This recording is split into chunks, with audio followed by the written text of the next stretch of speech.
What's up, everyone? Welcome back to another episode of the Heel Hookers podcast, episode 88. And this is nothing but an episode of sadness. That's all I got to give you today. My heart has been ripped out of my chest and stomped on, right? Yeah, so the whole podcast is just going to be Jimmy crying for the next 15 minutes. Yeah, I'm just going to be complete. But Oh, I meant actually just crying and then podcast end, but okay. We'll get into all of it, though. As always, if you enjoy the content, like and subscribe. It very much helps out. Maybe drop a comment. Let's fucking go. But we had another UFC fight card this weekend. UFC AC Atlantic City. Back on the road with the classic Apex Plus card. It did deliver a bit more than an Apex card, though, in terms of... The prelims, they were good. Mm-hmm. And, I mean, I don't know. Just the overall, like, thrill and the ups and downs of the card and everything. Like, it was all over the place. It was definitely more fun than an Apex card, you know? Like... Yes.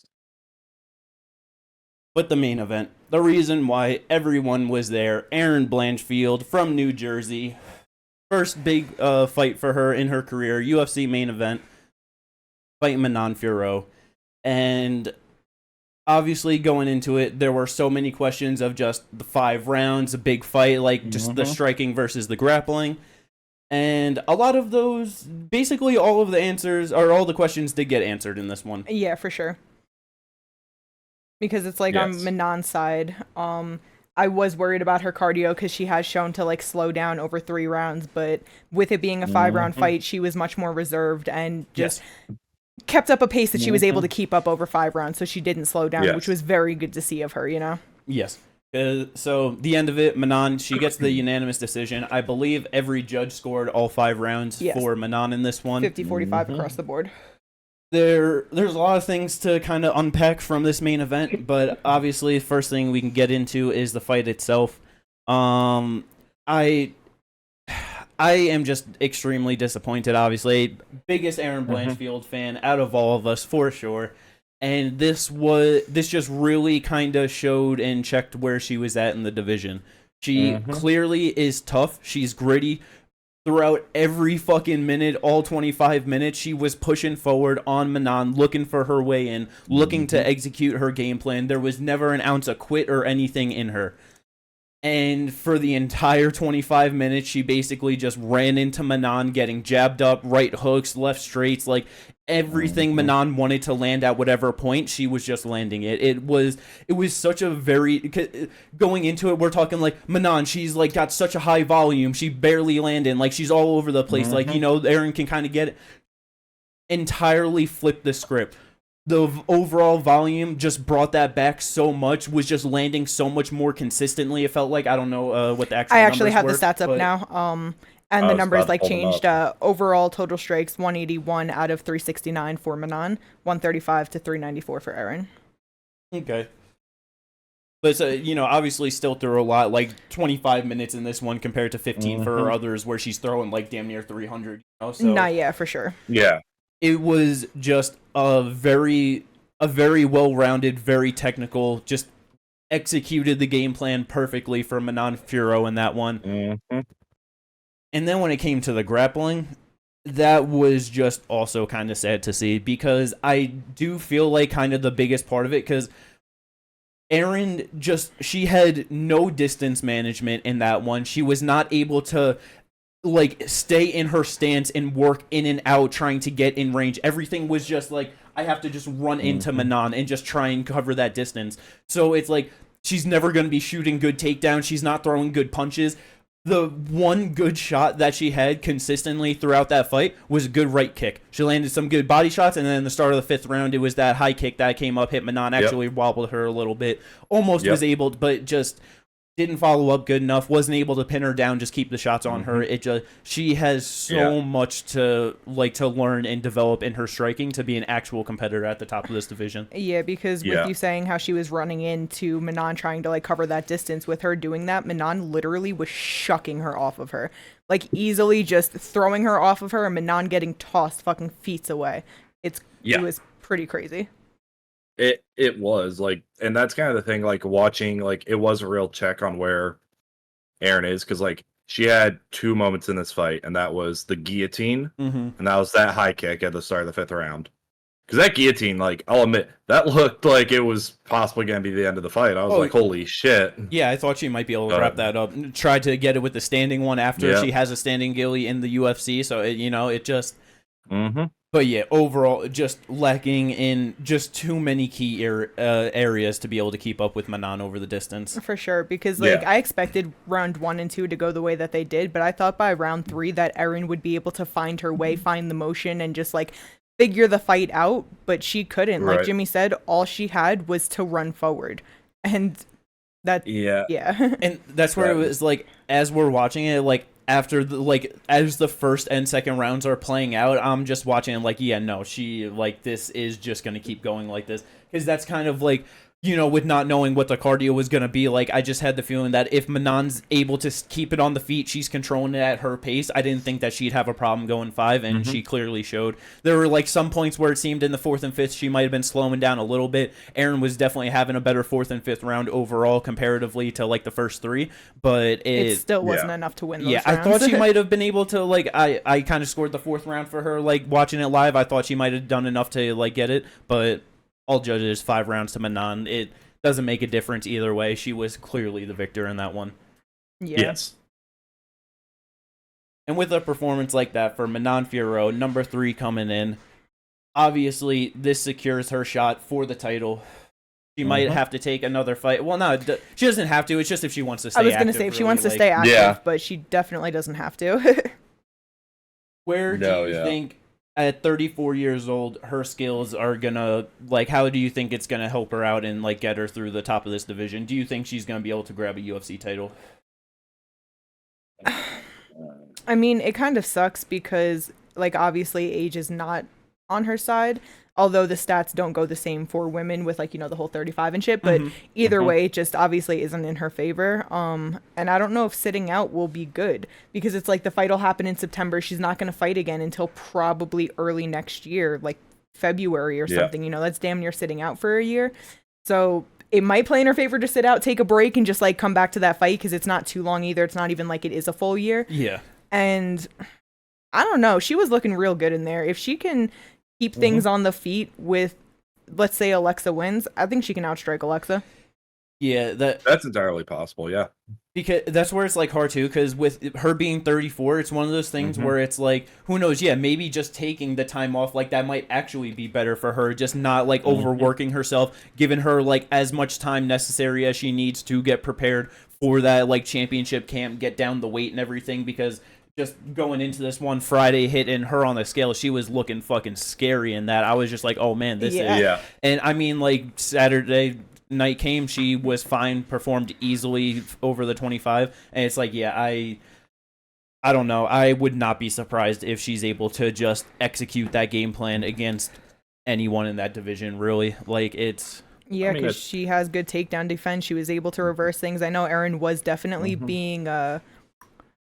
just overzealous in it and just trying to do too much and just being too active with it, rather than having her control, staying calm, and just trying to do what she does. But either way, Manon was just looking good in there, so I think that she probably could. I think she can. I just think just the way that fight went, the body kicks that Erin was throwing and then landing that head kick in the 5th. If Valentina does that same thing, Valentina's winning that fight via TKO. That's why I said it. I think she can outstrike Alexa if Alexa wins. I do think it would be a much more interesting fight with Valentina. Yes.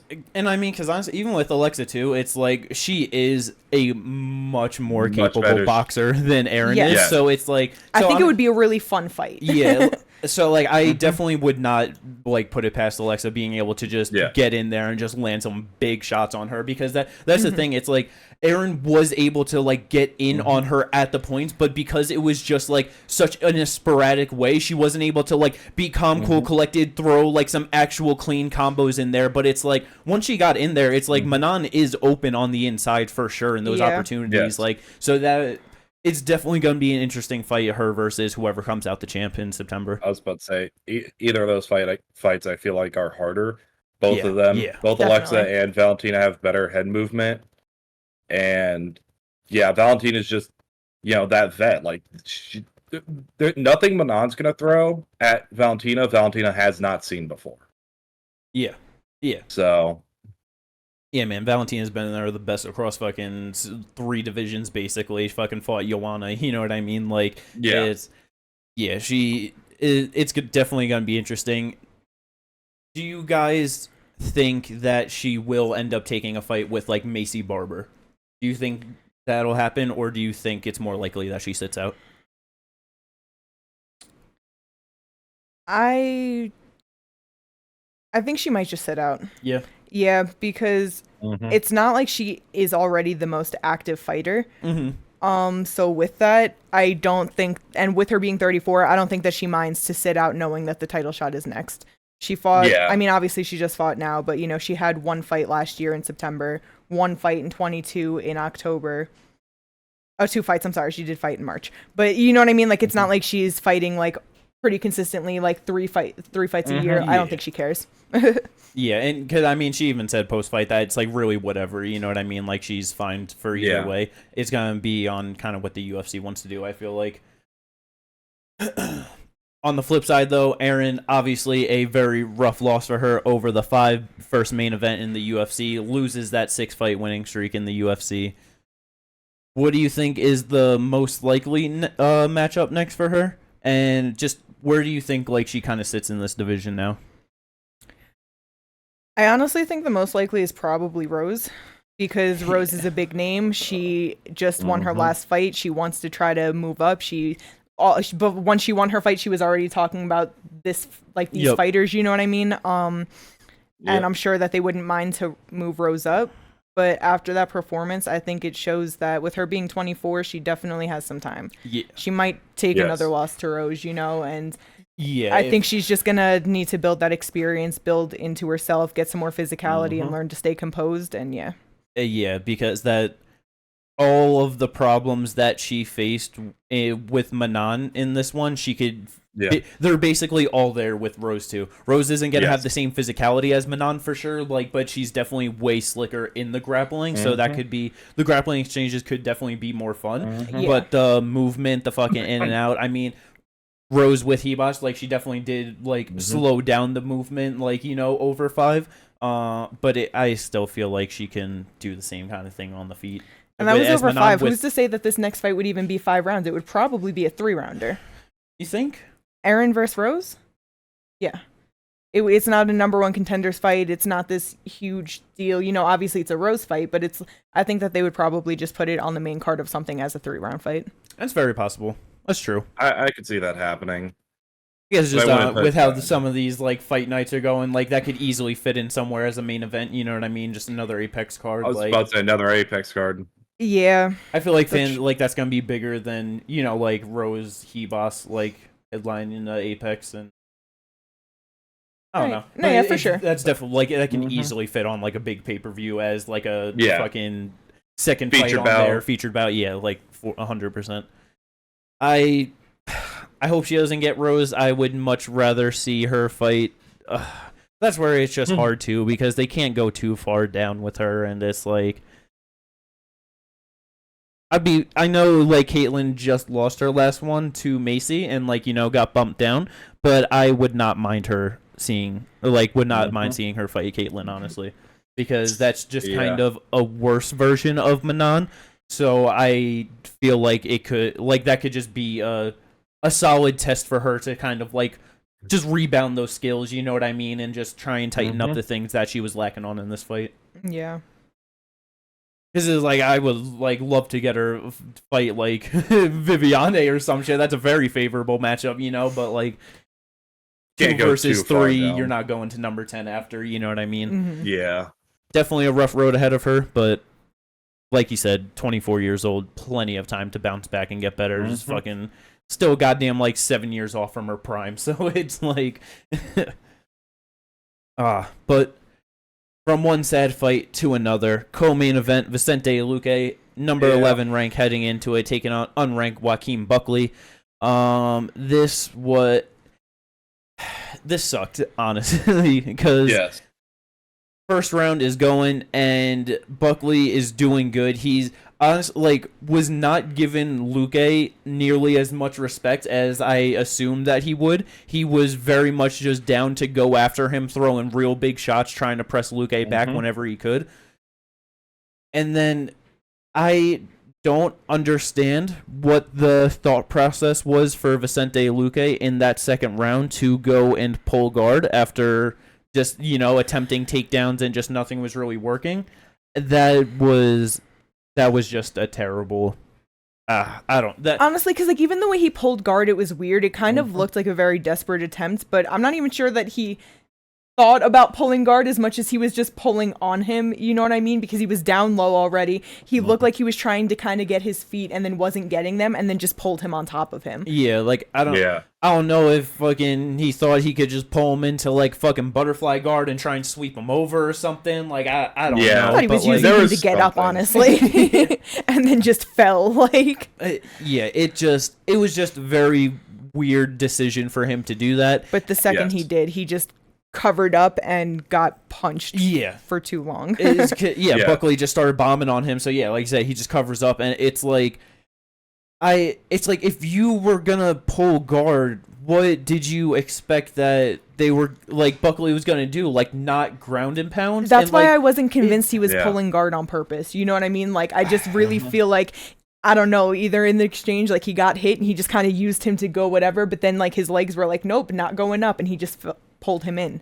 Yeah. But by pulled, he was falling and pulled him in because he was holding him, like, I don't know, it didn't look like he was just like, time to pull, let me get my legs around you. It's like his legs were still underneath him, I don't know. It was just extremely sad. And then, Buckley just tees off for the TKO finish. It just... That shit just sucked to see. It did. Yeah. It's like, because I don't... Like, afterwards, just like a part of me just kind of felt like it... Just like, I don't know, Luque just, was in there and like, it just happened, started getting teed off, and he was just like, well, I... Like... Just kind of like gave up in there, you know what I mean? Like, that's just honestly what it felt like. It just... No, 100%. But it's like, I wonder how much of that has to do with the health issues he's going through, having like a brain hemorrhage and knowing that you're getting teed off on. It's like, I wouldn't be surprised if your first thought is, holy shit, I gotta cover up my head. You know what I mean? It's like, it's not something that like, if that's something that is weighing on him, which I couldn't imagine it's not. Yeah. How could that not be your first instinct? You can't just think anymore like, oh, I'm tough enough to fight through it. You now have to seriously worry about your brain, and it's just like, bro should not be in there anymore. And because that's where it's like biggest kind of question like coming out. It's like, do you think that he's just kind of done now? Like, I think he should be. Well, I mean, because it's just like you said, with just the like, there's no way that that's not weighing on his mind, and it's like, I don't know, even just watching Luque throughout the first round and just watching the fight, it was just like I don't know, it's just like, damn, bro, like Vicente Luque fucking 2-3 years ago even, I felt like should have just been able to just go in there and just walk down and beat the shit out of Buckley, like, and he just had nothing for him. Like I don't know, it was just so off. It just felt really weird watching him like it just only 32 years old too. It's like he's definitely been in a lot of rough fights, taken a shit ton of damage in his career. Like, he's not the oldest, but it's one of those things where everyone's, like, fight age, they kind of age differently, and it just gets to the point where it's like, you just might be done, you know what I mean? And... Yep. Like I said, for him, I'm not even sure it's fight age as much as it's just the fact that he has serious brain issues. And... And it's like, I don't, it's like, well, obviously, with that, but it's like just him fighting. It just felt like a little bit of a regression compared to what he used to be, No, and like, for sure. Even with just like watching Brandon Moreno in the last one, just how it like just kind of feels like that. It's like just sometimes like people just fight in so early on and like just in whatever, and it just gets to the point where they like they hit their peak and they just kind of start falling off, and it's and like, well, not only that, what it's I mean, like, with like the fight age. Someone like.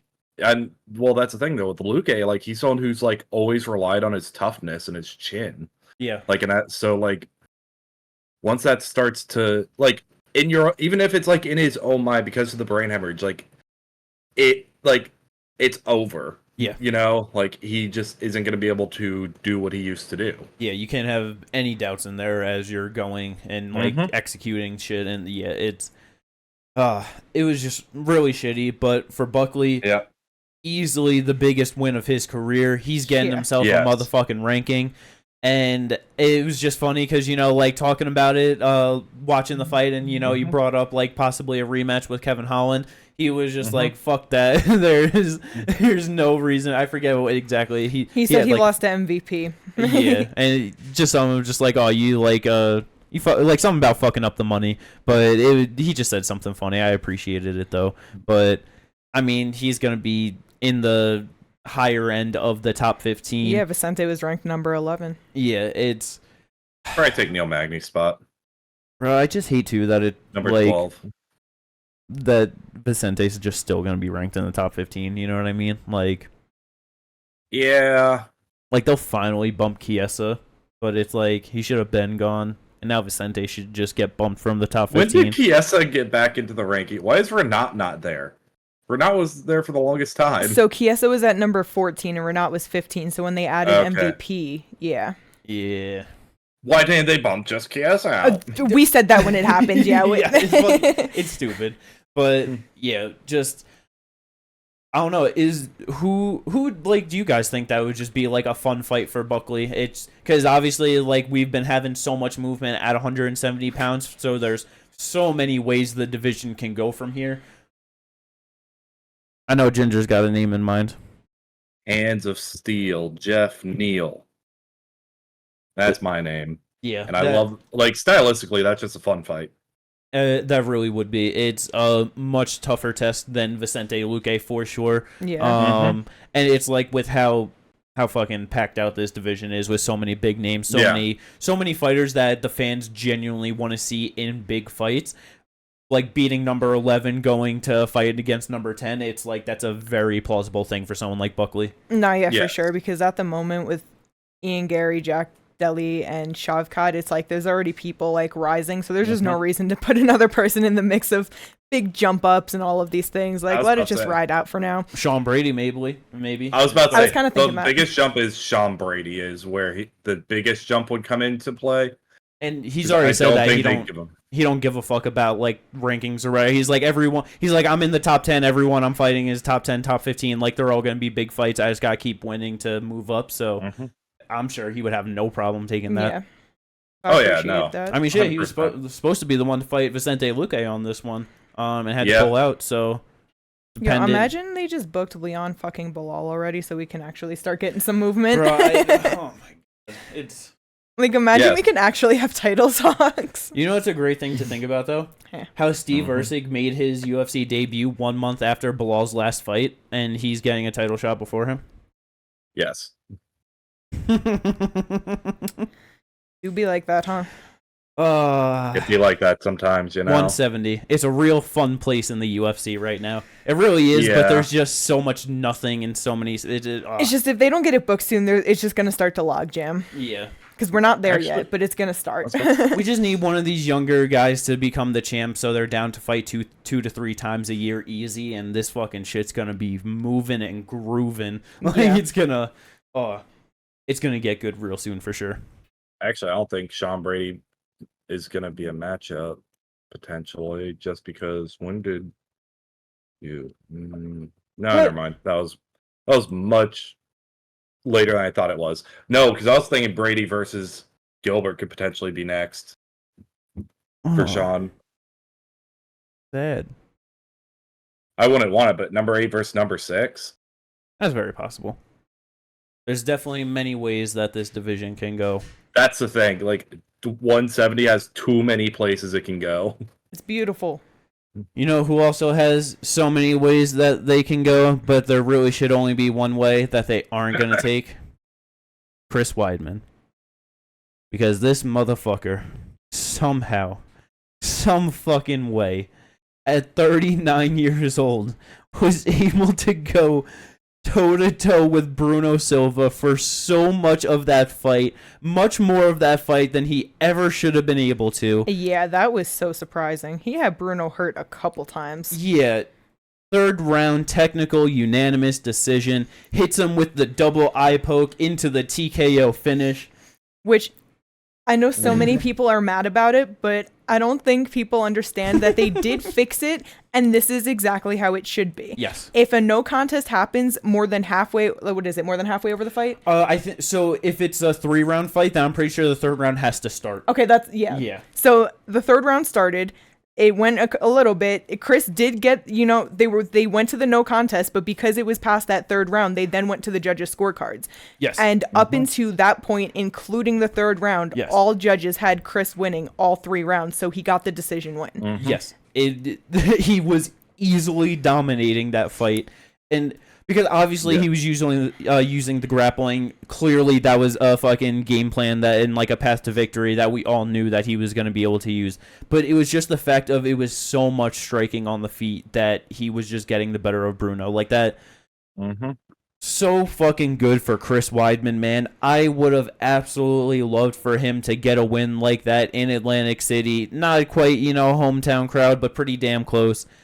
He should have retired right then and there. Yeah. That just would have been That great. would have been the time, but instead he gets on the mic and says he's still evolving and growing, even at his age of 39 with 30 surgeries. Mm-hmm. Over 30 surgeries. Over 30. It's probably closer to 40. Sorry. But yeah, still evolving and growing, so... He said that he's not going to hang it up until he feels like he can't perform in there, and... Clearly, he can perform. Yeah, I was gonna say he just proved he clearly can. God fucking damn it, man! Why do fighters refuse to let go? It really was good for him, though. I was so happy for him. Terrible loss for Bruno Silva. What's that? 4 in a row? Or no, it's 3 in a row now. Brennan Allen, Shara, and now Chris. Yeah, 5 losses in his last 6, I believe it would be. This one just sucks because he got poked 4 different times. Yeah. There were eye pokes back and forth in this fight, and with that last one, like, it definitely sucks, but that's why at least they did it right where they went to the scorecards. You know what I mean? Like, that is exactly how it's supposed to be handled. Oh, it was so beautiful. So many eye pokes and fouls this card. It was absolutely amazing. That's how it's supposed to be handled when the ref doesn't see it. Yes. That's the thing. Yes. He didn't see it. I think everyone needs to, like, realize that part. Like, if the ref saw it, it should have gone to a no contest. Yeah. Because he made the mistake of not seeing the eye pokes, allowing it to go to TKO. Yeah. And that's when you go to the judges' scorecards. Yeah, well, because if he saw it, then, like, he could have stopped giving him 5 minutes to recover, and if it, it just... But, I mean, at that point, I think Bruno would have just won the decision anyway. Oh, not Bruno, sorry, Chris. I feel like Bruno still would have fought. Like, I don't think, like, if he would have complained, Chris might have lost a point, if anything, because of, like, there were so many, but it's like, Bruno would have kept scrapping. I don't got a doubt. He's a tough son of a bitch, you know what I mean? He is, but it's like, god damn. The other thing about it is, bro, the ref should have been warning him a hell of a lot more to close his fucking fingers. Because the whole time he's going out like this, it's like...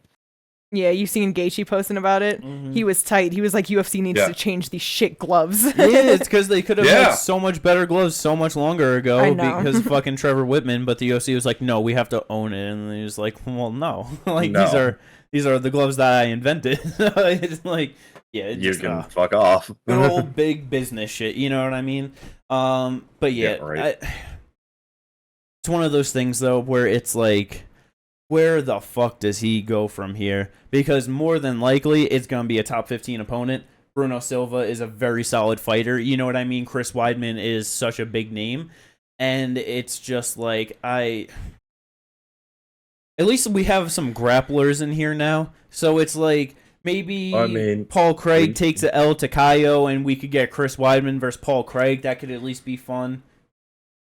Maybe he versus Kaio. Maybe he versus Fluffy. Maybe Jack Hermanson. You know think what I mean? The UFC, even though he has a big name at this grown-ass age and mad fucking knockouts, would still give him a top 15 opponent and try to get him into the rankings? Yeah, for sure. Potentially. That's crazy. Wasn't I don't know if Brad was in the top 15 after his in the last one, but it's I was gonna say, especially off of just this one win, because it's like in his last 5, he's 2-3. He beat Omar. Oh wait, no, that's grappling. I'm sorry. So he lost to Dominic. beat Omar, lost to Uriah, lost to Brad, and then just beat Bruno. Yeah. So it's like with the one win, I don't think that they'll give him a top 15 opponent. Yeah, no. Bruno's older himself at like 34, right? Yeah, 34, and he's on a 3-fight losing streak now. So it's not like he's been on the greatest run, and then even before that 3-fight losing streak, 1 win, 2 more losses. It's just, I mean, I guess like his, I don't know. It's like even the Dominic Reyes fight. It's like dude was coming off of a loss and had 1 win in his last 5 fights, getting finished in every single one of them. Dominic Reyes was ranked in like the top 3 at 205, and if he won, he was getting a title shot. Yeah, like, but that was 5 years ago. I know, but it's like, you know what I mean? That's why I'm like, maybe they won't do that again. That's all I'm saying. It's the UFC. I mean, Chris is a big name. Fans love him. Like, it's just... Okay. That's, like, for anyone coming up in the 185 division, that's a great name to have on their resume. No, it is. And that's why I'm thinking they could put him up against, like, an Edmund Sponson, Bruno Fajeda. Bo Nickel could be one. Hell, one that I would like, another grappler, Rodolfo Vieira. They're going to give him Bo Nickel. Bro, these are two... Bo Nickel is very... Like, all those... It's... I don't know, man. I just feel like... How do you go off of getting, like, a big win like that? Obviously, with how it ended, it was, like, you know... But it's like, he had a great win, like, over Bruno Silva like that. There's just no way he's getting a non-important... unranked guy after that. You know what I mean? That's why I think Bo Nickel, because it's like he's not a ranked guy. It's not going to get him into the rankings, but that's someone that they would love to have a name like that on their record. Yeah, that's a perfect setup. Like, oh my god, that scares me. That'd be fun though, kind of. I was about to say, I got another one, and you're gonna hate it. Oh my god, Ginger, do I have to jump through my monitor to choke you out? Maybe. What the fuck are you gonna tell me? Body Bags Joe Pyfer. This could be the best setup fight to get Pyfer back into. You're right. That's going into a top really 15. Good one. He's got grappling skills and he's got the striking. They want him. They obviously want him in the top 15 because they gave him fucking Hermanson. That's such a good fight for goddamn UFC 302, fucking Newark, New Jersey. Oh my god, fuck you. That's happening. that's so fucking possible. That's very. Well, no, because that's too quick of a turnaround for Bo. Probably that's very maybe if he goes in there and smashes, like that's very possible too, because that he's from Pennsylvania. I'm pretty sure. So that's gonna be basically. God fucking damn it! Oh, but you're right. It's probably gonna be Joe. Yeah. I hate that so much. Give him Jack Hermanson. Moving on down the card though. Didn't Jack just win? Yeah. Sorry. What were you gonna say? Sorry. I was because you said moving down the card. I was gonna say how we were talking about how they did it right in this fight, where they saw that Bruno clearly got eye poked and then TKO'd via the eye poke, and then they went to the cards because it was at the 3 rounds. Yeah. This did not happen in this fight, and this is where they fucked up. Well, see, this is where Chris Weidman got the game plan first with Nursultan. Because, first round, Nursultan, he was landing some big shots on Cedricus Dumas. Dumas definitely got a fucking chin on him for eating some of those for sure, because just some of those shots that he was landing, that's what put out Bruno Fajeda like nothing, you know what I mean? So, definitely got a chin on him, but like you said, lands a real nice eye poke. Ref doesn't see it, starts to fucking turn around from it, just goes in, follows it up, just hits him with the big shot, lands a nice uppercut that drops him, follows it up with some ground and pound, fight's over. And just a beautiful TKO win off the eye poke. Is very nice to see. Yeah, because it was one of those where it's like the ref didn't see it, but when they went back and showed the replay a million times, and you could clearly see that he got eye poked, it did not go to a no contest.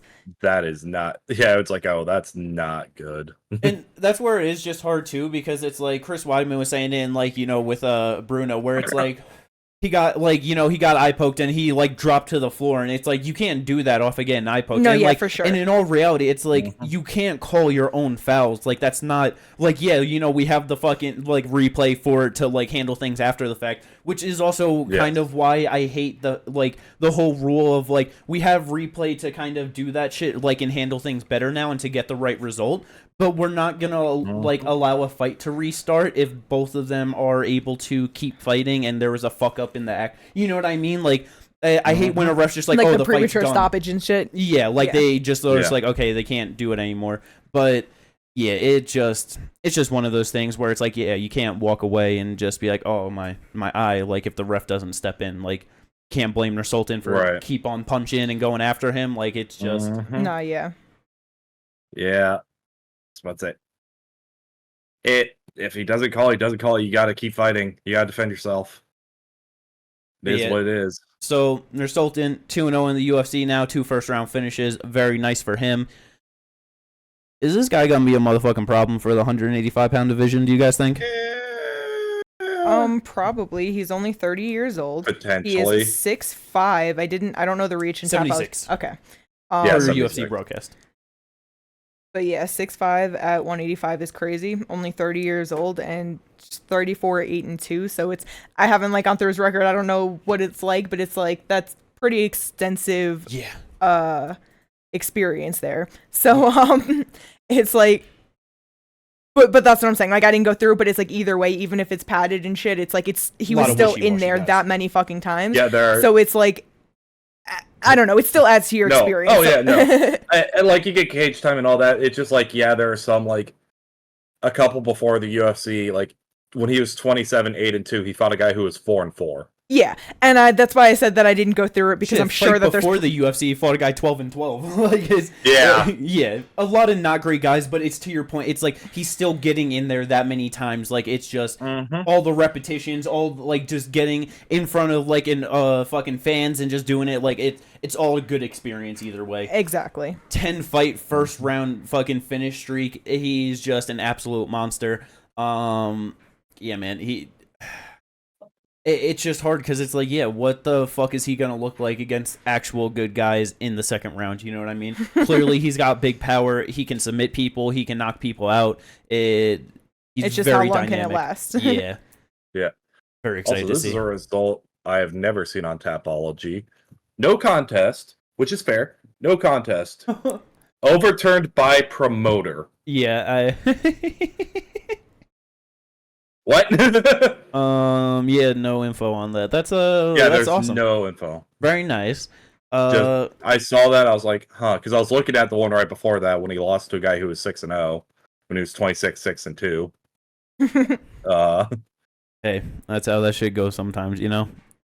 It's that's looking MMA. like he also fights a lot, so you know. This dude might not have stamina. Probably not. Who knows? I mean, he's gone to decision 8 times. He's lost 6 of them.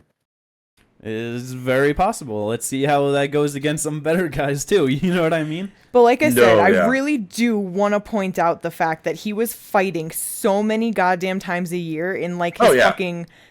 Like 2017 one, too. He had 13 fights in 2017. You know what I mean? So it's like being 14, 3-1, and then losing to a guy 3-0, like 7 fights in. And I guess it'd be like that. You're tired, bro. Yeah. No. I get it. I'm just be injured and shit. Like, yeah. I'm just now like, all right, now I need to see someone who's got a chin or who has just good enough striking defense where they're not going to get hit like that and try to drag this to the later round. Hell, Christian Leroy Duncan sounds like a fun fight. Yeah. Now I'm looking at Tapology rankings. I like that fight. Nah, you know it's the fight we got to do. Him versus Michel Pereira. No. Too big. What? I mean, Pereira, Michel might be going into the top 15 right now. He might be fighting in the top 15 next. Bro, that's such a fun fight, though. Yeah. Someone's getting fucked up in that first round. That's going to be spectacular. No, but that's my point. I need to see him get someone who's going to drag it later. But that would just be fun. Yeah. Unanswered questions, but we'll see more from him, so. Yes, let's go. Heading on down the main card, though. Motherfucking Bill. He let me down. He got fucked up by the monster Kyle Nelson. The stoppage was a little... It's just hard because it's like it could have easily been stopped earlier on. but the ref just let it go. So like it just was a weird point that he kind of stopped it at. But Kyle was just landing giant shots on him. He was all over the place, fucking legs not underneath him. It was absolutely terrible. Gets that first round KO TKO. Yes. It's like it's only, in my opinion, it's only it's slightly premature, but it's not like egregious. No, yeah. At that point, it's like Bill looks like he's been rocked 4 or 5 different times now, and then he wants to start playing. Yeah, exactly. It's like, because then he's sitting there talking about, all right, come on. But he does that and then would just eat a big shot. And he'd be like, yeah, come on, eat a big shot. On his back feet, just running backwards. Come on, just getting punched up. Like, in the when he got, I was about to say, and then when he comes in with that straight and kind of like uppercut, and he gets rocked again, his like feet go out from under him, and he's about to look like he's falling over. That's when the ref jumped in, and it's like, yeah, of course he's jumping in. You've been like on skates literally this whole time.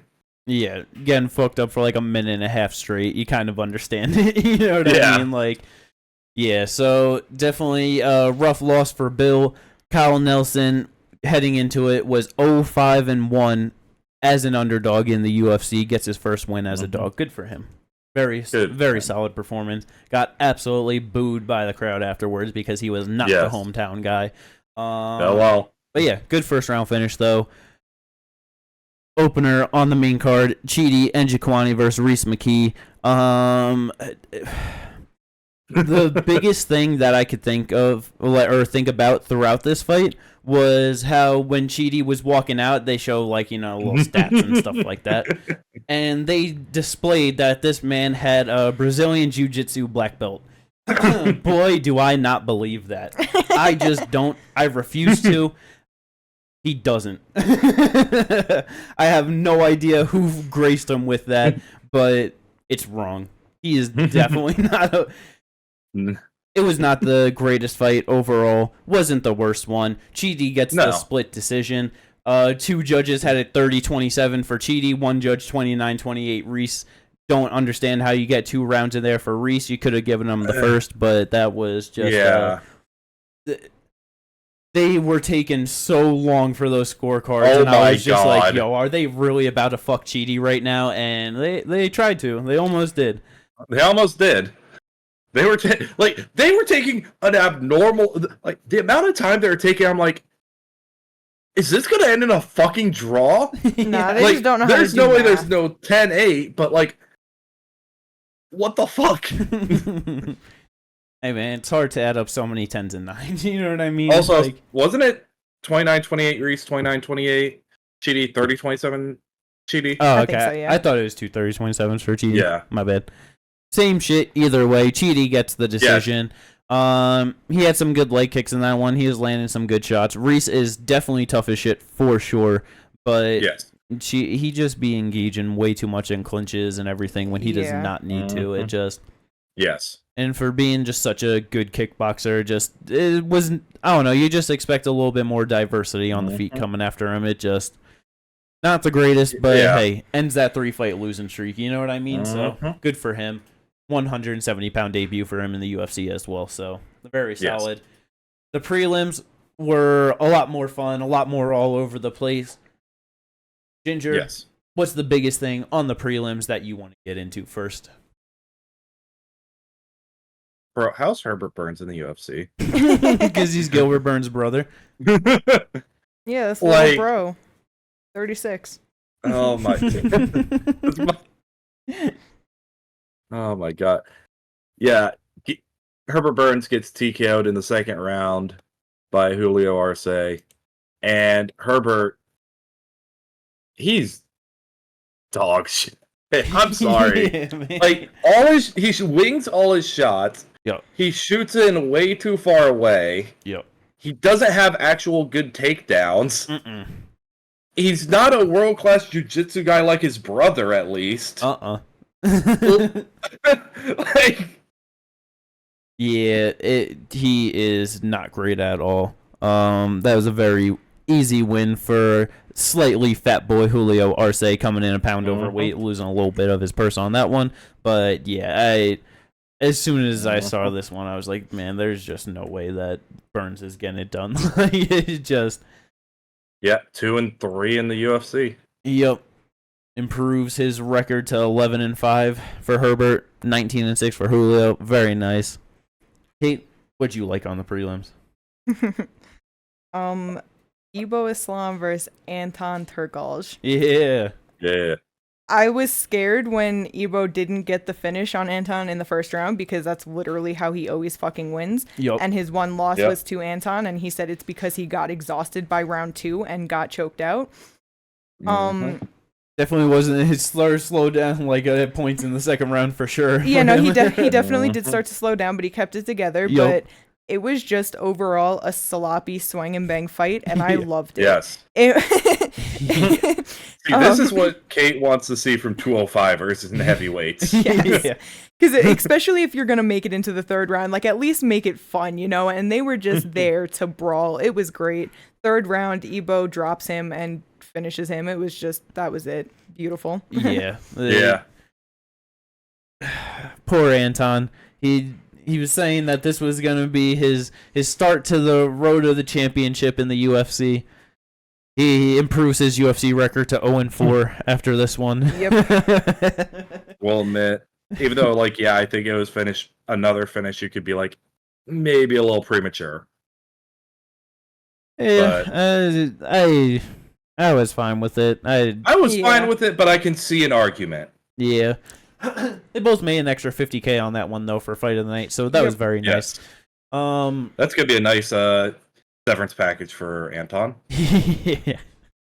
I have two things that I kind of want to bring up still on the prelims.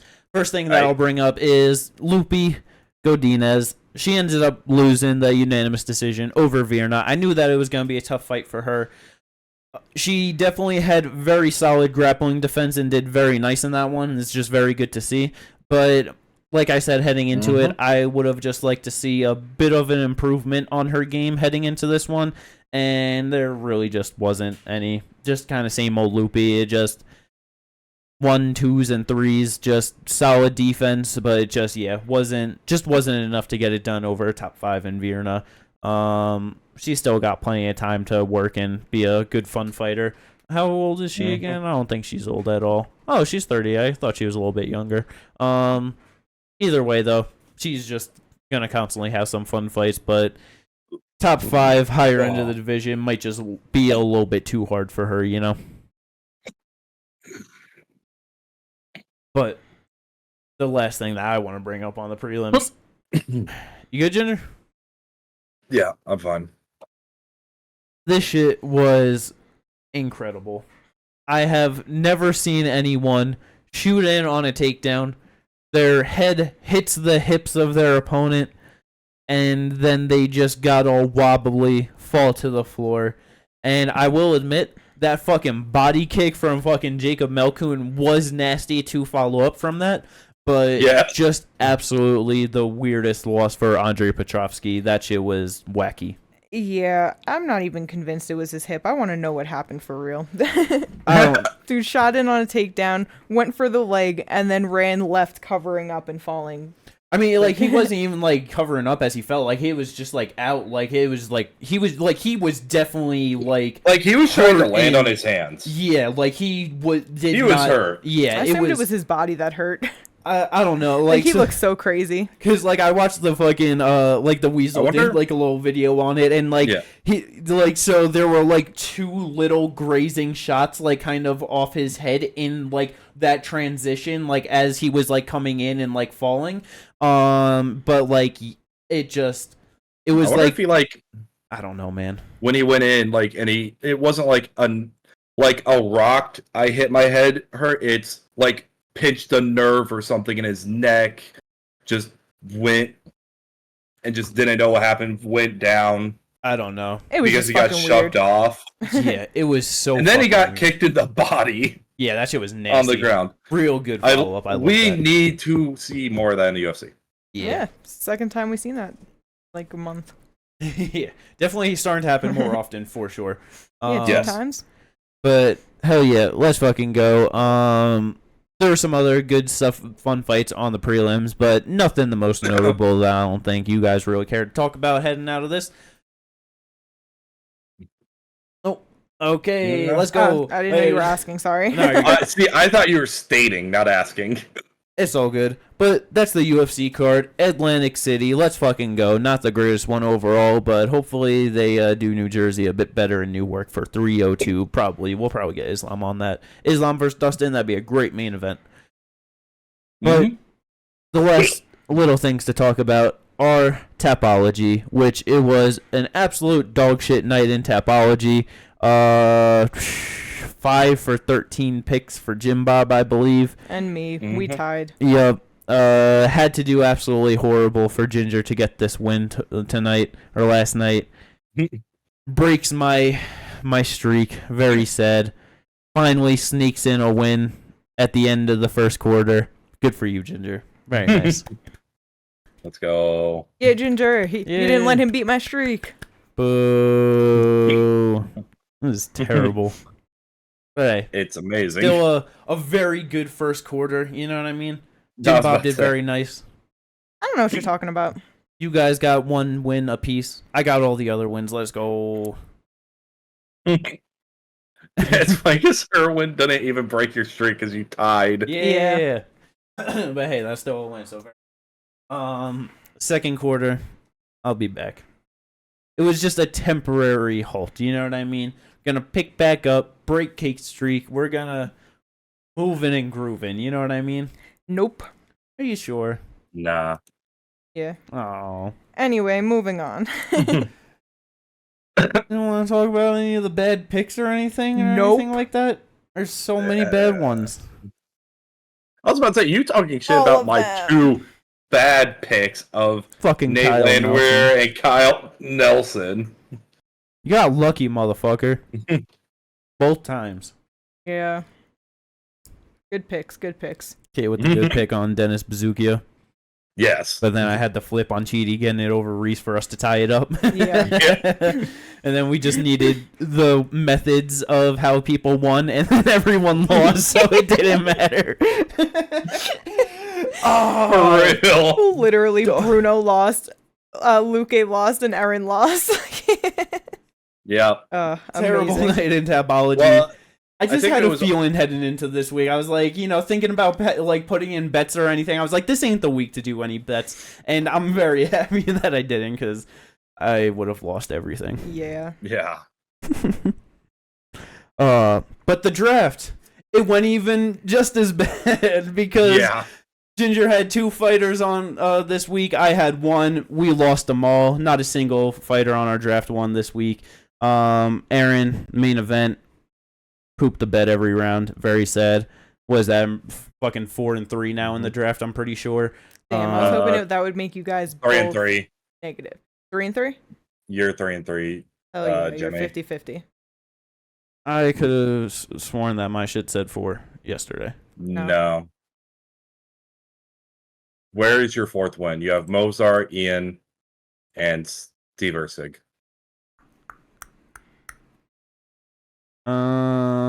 There's someone. Pantoja has not I fought don't this know. year. Either way, though, very sad. And then yeah, Ginger. You had Luque. You had Loopy. Both lost. 4 and 6. Fucking goddamn cursing our prospects and shit. You piece of shit. Benoit knocked out. Loopy decisioned. Tyra's booked. Diego's booked. Bro, they both better win. What'd you do, Ginger? I mean, Tyra losing though. I'm not okay with that, It's especially Tim I Elliott. don't give a shit. I love him. But either way, I'm the only one with a positive record of 7 and 5. I Let's got an fucking even go. record. It's not positive. It's not negative like Ginger. Let's fucking go. Fuck you. The Let's draft see. sucks this year. Tapology sucks. You know what I mean? Like, I feel like Topology we could sucks. The draft is okay. I feel like we could just edit these things out. You know what I mean? We don't gotta keep up on it, Oh my god. right? So true. Let's fucking Loses go. 1 week. Topology hasn't been good this year. I didn't say this year. I said Tapology's just not good. No, you said this year. Draft's not good. Uh, This is the end of the podcast. Shit. What? We have another head-to-head next week. Curtis and Alan. I forgot about that. I didn't. You're losing, motherfucker. Chris Carter sucks. Brendan Allen the best. Rear naked choke. Let's go. That's the end of the Getting knocked podcast. out again. I'm making you negative. I hope everyone enjoyed this one. Like and subscribe if you did. We will catch you on the preview to another beautiful Apex card. Let's fucking go. Peace out, everyone.